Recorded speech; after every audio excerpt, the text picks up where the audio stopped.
ndaje mbivuge. Imana yakunze abari mu isi cyane, yatumye itanga umwana wayo w'ikinege. Kandi uretse n'ibyo ndi n'umwana w'Imana, nzajya no mu ijuru. Pasiteri buri Imana yamukundaga cyane, niyo mpamvu mucyuye. Mu rukerera rwo kuri 23 Kamena 2023 abanyarwanda babyukiye ku nkuru mbi y'urupfu rwa Pasiteri Theogene Niyonshuti wamenyekanye ku izina ry'inzahuke witabye Imana azize impanuka imodoka yavaga i Kampala muri Uganda. Mu gahinda kenshi tuganira na bamwe mu bakorera umurimo w'Imana mu itorero rya ADEPR barimo abayobozi mu nzego zitandukanye bagaragaje ko bashengwe n'urupfu rwe. Uyu ni umuvugabutumwa mu itorero rya ADEPR Kamuhoza riherereye ku Muhima. Pasiteri Theogene yashoje urugendo, gusa icyo nakubwira cyo yagomba kwigisha kwa gatatu ahantu bita ku Kinamba, abahakanira babwira yuko abonye urugendo rumutunguye rugiye i Kampala. Hanyuma rero iryo vugabutumwa ninjye wagenda rikora, nuko Pasiteri Theogene yashoje urugendo. Mu kiganiro n'umuvugizi w'itorero rya ADEPR Pasiteri Ndayizeye Ezayi yemeje ko Pasiteri Theogene yapfuye azize impanuka mu gihugu cya Uganda. Twabimenye guhera mu masaha kumeza mu gitondo ko yazize impanuka kuva muri Uganda. Birababaje no kwihangana. Yakoze impanuka kugongwa n'iriya na za modoka za bisi. Abakorera abashyitsi yagiye kuzanayo, ntabwo yagiye mu bigo by'umwuga abashyitsi yagiye kuzana. Bamwe mu bayoboke b'itorero rya ADEPR bavuga ko nubwo agahinda ari kose mu bantu bose ariko bidakuye ko bishimiye ibyo asize akoze, cyane ko abasigiye ihurizo batazabasha kwica. Uriye ikibi no gupfa nabi ugapfa wanditse izina ribi, ariko izina ryiza asize nuko yafashaga n'imfubye mu bwo kuntu Imana yamuramiye mu buzima bubi kamukura mu buzima bubi. Nubwo agiye ariko ubutumwa asize inahangaha, ahubwo asize ibikorwa byasize n'umurage mwiza kurye n'abandi bose bazabimuboneraho. Yigishaga akigisha agasana ingo ziri gusenyuka akazubaka, mbese yakoreraga Imana mu buryo bwose. Ubuzima ari ubuzima, ariko umubwiriza aranditse abavanga iby'isi byose ni ubusa. Pasiteri Niyonshuti Theogene yari umushumba mu itorero rya paruwasi ya ADEPR Kamuhoza riherereye ku Muhima, akaba asize abana batatu barimo abahungu babiri n'umukobwa umwe. Yagiriwe amahirwe yo kuvukira mu muryango ukomeye, ariko nyuma ya jenoside yaje kuba mu buzima bukomeye bwatumye ayoboka inzira yo guca inshuro. Muri ubwo buzima kandi yari atunzwe no gukora mu Kinamba, ndetse warangaraga muri hafi yisangaga yamutwaye utwe. Nyuma yo kurambirwa n'ubwo buzima bwo gushakira amahoro mu rumogi ndetse n'ibindi biyobyabwenge, mu mwaka wa 2003 yafashe umwanzuro wo kwakira agakiza, ndetse yaragihagazemo yemye kugeza ubwo atabarutse. Nyuma y'uko ubuzima bwe bwose bushyize mu gakiza, yasubiye ku muhanda akurayo bamwe mu bo yahasize, abafasha guhindurwa amateka, abandi abafasha kwiga imyuga, abandi abazana mu rugo abafata nk'abana be. Pasiteri Theogene ivuga ubutumwa rya nyuma yarikoze tariki 17 z'ukwa gatandatu 2023 ni mu giterane yatumiwemo cyiswe In His Dwelling, bisobanuye mu buturo bwe. Gatabazimu ndabishe nubwo badapfa ariko barazezengeye. Abazimu ntago bapfa ariko hari ikimana ikora bakazezenge. Imiryango n'abatushyiramo imiryango minini nko kuri banke. Igihe narwaniye na yindi nyikurura imwe yanahagamye ko baba barazubatse hejuru ya za toilette zuzuye, none ugasanga isiba deforme mu muryango ukajya ufunga uteruye. Rero narebye gushyiramo mene iyo miryango mitashyiramo iyo bakurura.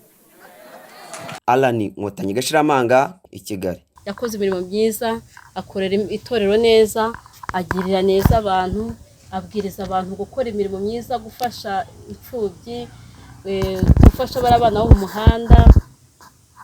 Kuno yagenda agatoragura abana bo mu muhanda akabafasha. Ubwo rero nubwo apfuye asize igikorwa cyiza, nta mateka mabasize. Uriye ikibi no gupfa nabi ugapfa wanditse izina ribi, ariko izina ryiza asize nuko yafashaga n'imfubye mu bwo kuntu Imana yamuramiye mu buzima bubi kamukura mu buzima bubi. Imana yakunze abari mu isi cyane, yatumye itanga umwana wayo w'ikinege. Muri ubwo buzima bubi Imana yamukuyemo, mbese ikintu kiza yakoze yiyegereje b'abana bo mu muhanda, akunda imfubyi arazimenya, mbese asize imirimo myiza. Uyu munsi wa none ibyo ngibyo yakoze n'utarakiriye Kristo umwami n'umukiza yabikora. Umwihariko wa Theogene umurimo w'Imana nk'abantu basenganaga nawe mu itorero rya ADEPR, muduhe kuri iyo shusho tutageraga tugirwa amahirwe yo kubona. Ishusho nziza yasize nuko yabwirizaga, nawe wabumvaga ko yabwirizaga, kandi aho yagendaga nta mirimo mibi asize, nta n'ibikorwa bibasize, ahubwo asize ibikorwa byasize n'umurage mwiza ku buryo n'abandi bose bazabimuboneraho. Ubuzima ari ubuzima, ariko umubwiriza aranditse aravuga iby'isi byose ni ubusa. Ubuzima bwose mbayemo ndashimira Imana ihindura amateka, kandi uretse n'ibyo ndi n'umwana w'Imana, nzajya no mu ijuru. Ntago mbaza ngo mbese izina ryanjye ryanditse mu gitabo, nzajya mu ijuru. Imana yararize. Urabizi nari bwira asize ibikorwa byiza by'ukuntu byonyine gufasha imfubyi, akamenya n'abarabana mu muhanda, akajya batoragura nk'uko nawe mbese mu gukizwa ko yari imbobo, ariko Imana ikamukura hariya mu muhanda. Mbese ni byiza, n'imirimo myiza asize, nta kintu kibi, nta n'itorero rimubaraho ibintu bibi. Bijyanye n'isanamutima uyu munsi wa none, cyane cyane ubwo ngubwo ibyo ni imirimo yakoraga yindi, ariko ku bijyanye n'isanamutima ubwo twinjira mu nyigisho wenda zo yajyaga atanga, byo bisa nkaho bisize ibikorwa yasanaga imitima y'abantu, mbese kubwira abantu ntibakajye kwiheba, ntibakajye mu burimo yo kwiheba, ahubwo noneho mu kwiheba biringira Imana, bizera Imana, akavuga ati yankishije kandi engera ikankiza, nari umunyabyaha ikampa agakiza. Mbese hari abantu benshi bajyaga babiboneraho umwanya bakabikirizwamo, ndetse n'aka kanya nubwo apfuye, ariko abantu bavuga ati nyamara yari umuntu w'Imana. Kiburya no gupfa usize amateka mabi, nicyo kintu kibi. Niho wapfa ugapfa neza, ni byiza, ugasiga imirimo myiza, ugasiga abana ugasigagira abana ishusho nziza, nta kintu biba bitwaye pe. Ihurizo asize muri mwebwe n'irihe, murabona muzaribasha kugica? Ihurizo nyine nuko twari tukimukunze, agiye tukimukunze, agiye abantu bakimushaka, agiye abantu mbese bamukunze. Niryo heruza dusigiye, twari tukimukunze pe.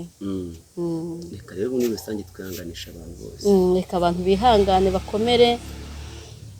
Nayo icyiza nuko gupfura umukristo, ukiri umukristo ni byiza, n'Imana buryo tuba twizeye ko n'Imana yakujyanye mu ijuru utawupurimbutse. Urakoze cyane. Ubuzima ari ubuzima.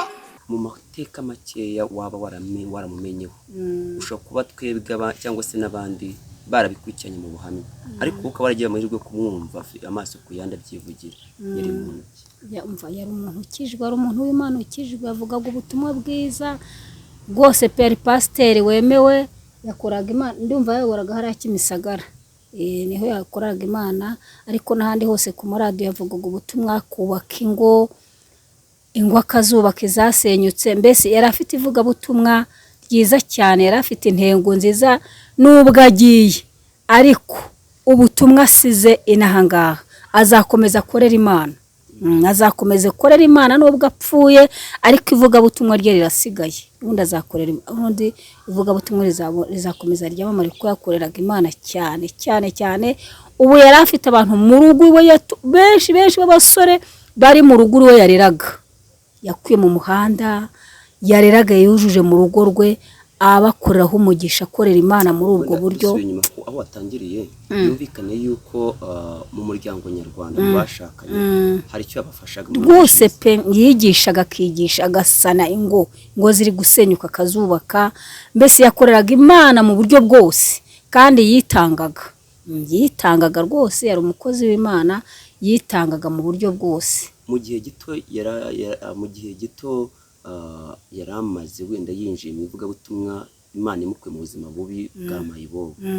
Tuvuge yuko Imana imukoresheje ibishoboka byose ku nyungu z'abaturage. Yarakoze pe. Ngaho mu muhanda hose agenda avuga ubutumwa, ahantu hose akabiyegereza, agafasha abantu, abashyira mu gihe avuye mu mubayibo w'Imana imuteje intambwe. Yarakoze, ntabwo yizirikanye wenyine, yazirikanye n'abandi, azirikana n'umuryango. Mbese yakoreye Imana. Muri make nubwo harimo kurira, ariko none twakishimye ibyo yakoze cyane. Nubwo harimo kurira ntabwo twabibura, kuko twari tumukeneye. Yari agifite ivugabutumwa, twari tumukunze, ariko Yesu niwe wari umukunze cyane. Yesu burura nawe yari yaramukunze cyane, amukeneye. Yesu ntabwo ajya atwara ibintu bibi, atwara ibyiza, nawe ashaka ibyiza. Twari tukimukeneye, ariko mu gihe amaze ibyo yakoze, nuko bizasigara bivuga ubutumwa, n'abazavuka bazumva ubutumwa bwe. Umubyeyi uri mu zabukuru rero, ushingiye kuri Theogene, imyigishirize ye akenshi yajyaga akunda no kwibanda ku rubyiruko cyane, ari abari mu biyobyabwenge n'abandi bari mu ngeso mbi. Yababwiraga n'ukuri. Ishusho ya Theogene ikwiriye kwigisha cy'urubyiruko. dukwiye kwigisha urubyiruko kwirinda bagakizwa bagakorera Imana bakava mu byaha. ariko nanone bikagaragaza yuko ibihe biburimo udakwiye kwiba Imana yakuzahura cyane rwose yakuzahura nta Imana itakura umuntu nta naho itamugeza.